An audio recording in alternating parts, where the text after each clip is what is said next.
Sir మా YTV స్టూడియోకి వచ్చినందుకు డాక్టర్ నందన్ బాబురావు గారికి మా కృతజ్ఞతలు. థ్యాంక్ యూ అండి. సార్ మీ కుటుంబ నేపథ్యం ఏం సార్? ఏం లేదు, మా ఫాదర్ ఓల్డ్ ఎస్ఎల్సి, ఆయన బిజినెస్ చేసేవాడు.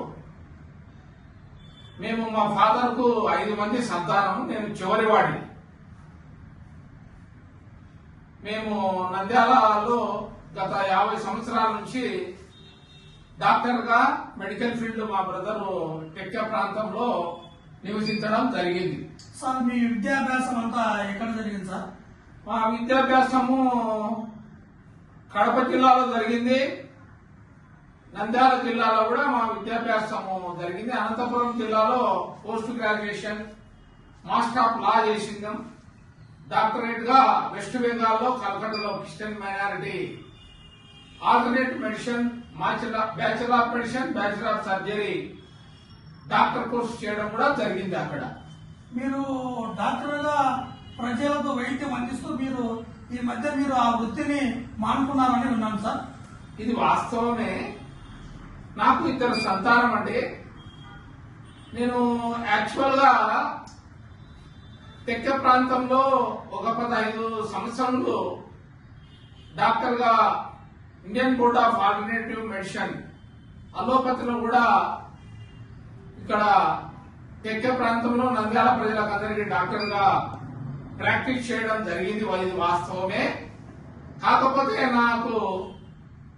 నేను నా కూతురు డాక్టర్ గా, ఆమె పోస్ట్ గ్రాడ్యుయేషన్ గైనకాలజిస్ట్ గా డాక్టర్ గా ఆమె చదువుకున్నది. అదేవిధంగా నా కుమారుడు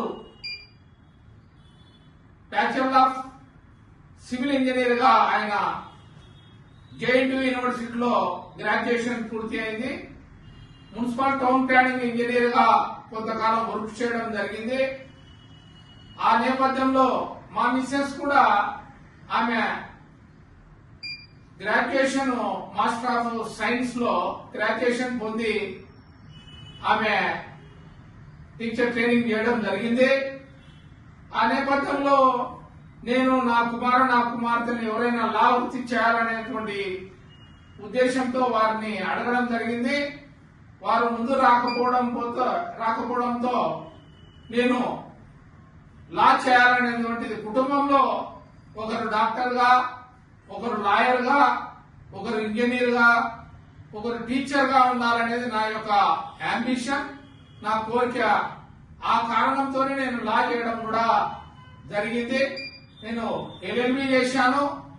యూనివర్సిటీలో మాస్టర్ ఆఫ్ లా LLM కూడా చేయడం జరిగింది. నా విద్యాభ్యాసం అది. ఇంకొక ప్రశ్న సార్, మీ రాజకీయ నేపథ్యం సార్? నేను నా రాజకీయంలో నేను NSCI డిస్ట్రిక్ట్ ప్రెసిడెంట్ గా కాంగ్రెస్ పార్టీలో నుంచి, అప్పుడు మేము చదువుతున్న టైంలో AISF ఉండేది, SFI కూడా ఉండేది విద్యార్థి ఫెడరేషన్ లో. అదేవిధంగా ABVP ఉండేది అనుబంధ సంస్థలు.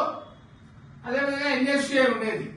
అప్పుడు ఉమ్మడి రాష్ట్రంలో నేను NSCI డిస్ట్రిక్ట్ ప్రెసిడెంట్ గా చేయడం జరిగింది. అదేవిధంగా మునింటి మారప్ప గారు కూడా యూత్ కాంగ్రెస్ ప్రెసిడెంట్ కూడా మాతో పాటు మేము ఆయనతో పాటు కూడా NSCI డిస్ట్రిక్ట్ ప్రెసిడెంట్ గా కలిసి పనిచేసినాం. సార్ అదేవిధంగా మీ రాజకీయంలోకి ఎంట్రీ కావడానికి మీ రాజకీయ గురువు ఎవరు సార్? రాజకీయంగా అంటే నేను చిన్నప్పటి నుంచి నాకు రాజకీయంగా ఒక అంబిషన్ ఉండేది, ఒక కోరిక ఉండేది.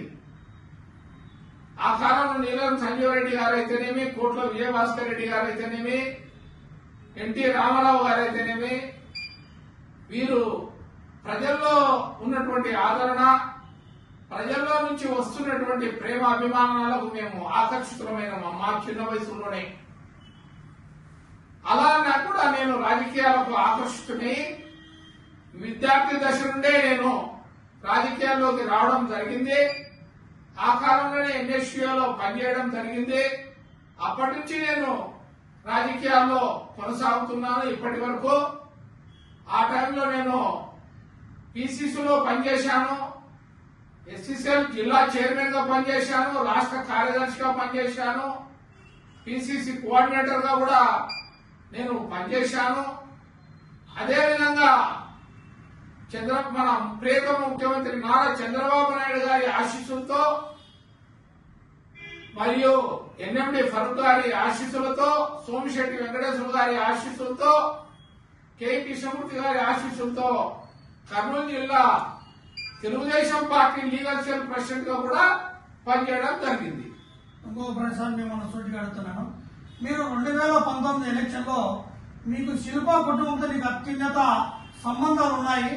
మరి ఈ 19 ఎలక్షన్ లో మీరు ఎన్ఎండి ఫరూక్ గారికి దగ్గర రావడం జరిగింది, పార్టీ చేరడము. మీకు అక్కడ ఏమన్నా శిల్పమోహన్ రెడ్డి నుంచి ఏమన్నా అన్యాయం జరిగిందా మీకు?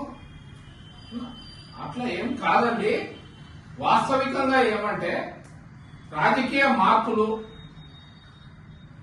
రాజకీయంలో జరుగుతున్నటువంటి ఒక విప్లవాత్మకమైనటువంటి చంద్రబాబు నాయుడుకు రాష్ట్రంలో ఎనలేని ప్రజా ఆదరణ ఒకటి జరిగింది.